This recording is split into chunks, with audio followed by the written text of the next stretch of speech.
Hey y'all, welcome back to Mrs. Montgomery Mondays, where we minister about the Master. Welcome to week 4 of Your Idols, My Rivals. I don't know about y'all, but I am loving this new series, you hear me? Because it is just a topic that, if you can't already tell, that I'm very passionate about for a couple of reasons. But number one being, I don't like my people being deceived. So this series might be like 10 weeks for real, because I have a lot to say about it, because we need to know the truth, y'all, because it is only when you know the truth will the truth set you free. So anyways, I appreciate whoever's rocking with me, whether you want me to know who you are or not. I'm glad you're here. So let's get right into it, starting with Ephesians 5:11 that says, take no part in the unfruitful works of darkness, but instead expose them. Now I had to go ahead and put that out there because I have an obligation to tell it like it is, y'all, whether it is received well or not. My kids don't always want their vegetables, but they'll thank me later. So if you tune in to week 3, then great, because we're going to pick right back up where we left off. And if not, if you haven't watched it, then just go ahead and click pause, go catch up, and then come get right back at it. All right? All right. All I want to say is that they don't really care about us.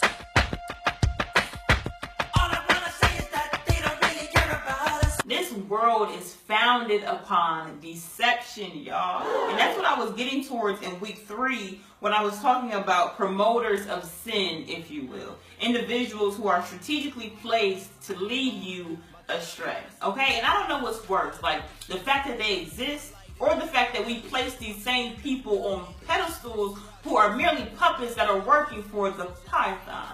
It's like, nah, but it would have taken everything if you not to keep that alliteration going.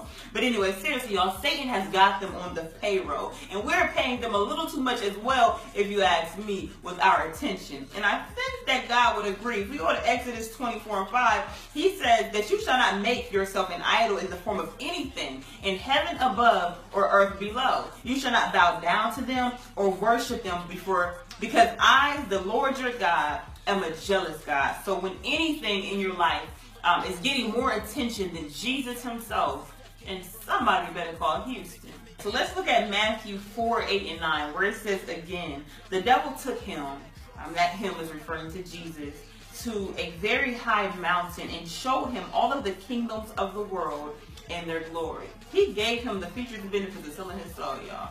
It's ridiculous. And then he said to him, all of these things will I give you if you fall down and worship me. Them black cars, shiny jewels, and mansions come at a high cost. You hear me? And if this lying devil was bold enough to approach Jesus, who is God himself, how much more willing do you think he'd be to approach one of us? It is a regular occurrence. I know God, who was given the opportunity, and guess what? As much as it embarrasses almost and it shames me to admit this, I encourage him to follow through with that opportunity. So in a way, I've been there, done that. And I only say that to say that I can testify that this is a real thing. So listen, some of y'all might be thinking like, how dare you call some of my favorite artists or favorite whatever a devil worshiper, which I didn't yet, but we're getting there. If you're thinking that, I am mad. Like, apart from the grace of God, I be thinking the same thing. And once upon a time, I did. Like, even after salvation, I made every excuse for them between God's sovereignty and their humanity. But the fact still remained at the end of the night, against flesh and blood,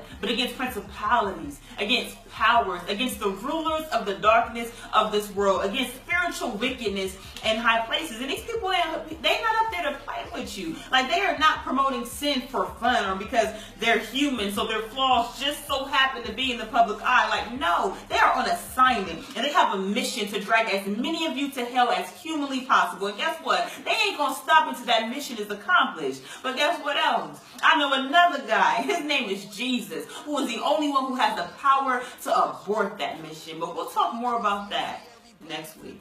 I'll see y'all then.